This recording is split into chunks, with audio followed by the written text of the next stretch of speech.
आज Doubtnut app download करें। Doubtnut पर अपने सभी गणित, रसायन विज्ञान, भौतिक विज्ञान और जीव विज्ञान के डाउट्स का करो सफाया। बस प्रश्न की फोटो खींचो, एक ही प्रश्न को क्रॉप करो और तुरंत वीडियो सोल्यूशन पाओ। अभी डाउनलोड करें। हेलो दोस्तों, हमारा प्रश्न है नुक्कड़ों के गिर्द ध्वनि क्यों मुड़ जाती है जबकि प्रकाश नहीं मुड़ता। प्रकाश के विवर्तन के अध्ययन में इसके बारे में क्या सूचना प्राप्त होती है हमें बताना है। ठीक है, तो देखो, विवर्तन जो होता है या प्रकाश का हो या ध्वनि का, प्रकाश विवर्तन का मतलब होता है मुड़ने की घटना। क्या होती है?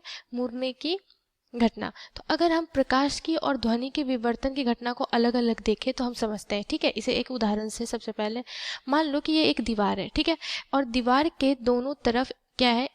दो लड़का है। ठीक है, जो क्या कर रहा है? एक दूसरे से बात कर रहा है। ये आपका क्या है? दीवार है। ठीक है, जब ये यहाँ से बोल रहा होता है तो ध्वनि तरंग क्या होती है कि ये दीवार से ये एक दूसरे को सुन सकता है, काफी हद तक क्या हो जाता है, ये सुन सकता है, लेकिन एक दूसरे को देख नहीं पाता। इसका कारण क्या है? तो इसका कारण यहाँ यह है कि ध्वनि का यहाँ पर क्या हो रहा है? विवर्तन हो पा रहा है। ध्वनि का विवर्तन हो पा रहा है, लेकिन प्रकाश की जो विवर्तन की घटना है, प्रकाश की मुड़ने की घटना, वो नहीं हो पा रही है, जिसके कारण यह देख नहीं पा रहा है। ठीक है, और ध्वनि के विवर्तन के कारण यह एक दूसरे को सुन पा रहा है।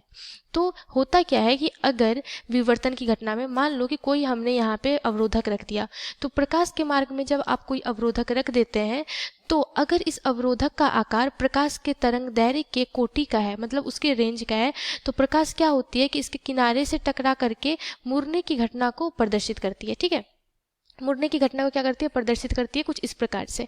तो यहाँ पे क्या हो जाता है? ये मुड़ने की घटना को हम लोग क्या कहते हैं? विवर्तन की घटना। ठीक, तो इसके लिए हमें जरूरी क्या है कि जो आपका तरंग दैर्घ्य है प्रकाश का, वो किसके कोटि का होना चाहिए? अवरोधक के आकार के कोटि का। अवरोधक के आकार के कोटि का।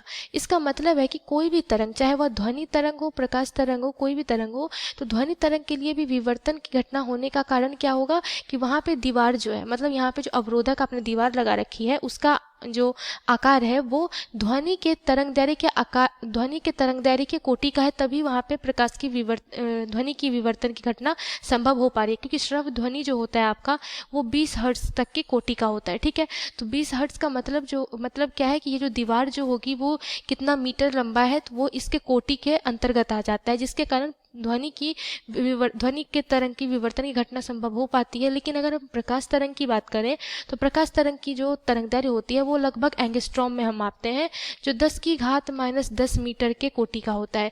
और इतने कम आकार का आपको कोई भी अवरोधक अर्थात दीवार नहीं हो सकता, इसीलिए यहाँ पे आपके प्रकाश का विवर्तन नहीं होता है और ये एक दूसरे को नहीं देख पाता। ठीक, तो इसका कारण क्या है कि नुक्कड़ों के इर्द गिर्द ध्वनि मुड़ जाती है, मतलब वहां पे हम एक दूसरे को सुन पाते हैं, क्योंकि जो वहां पे जो आदमी है, ठीक है, वो आपका एक तरह से अवरोधक का कार्य करता है।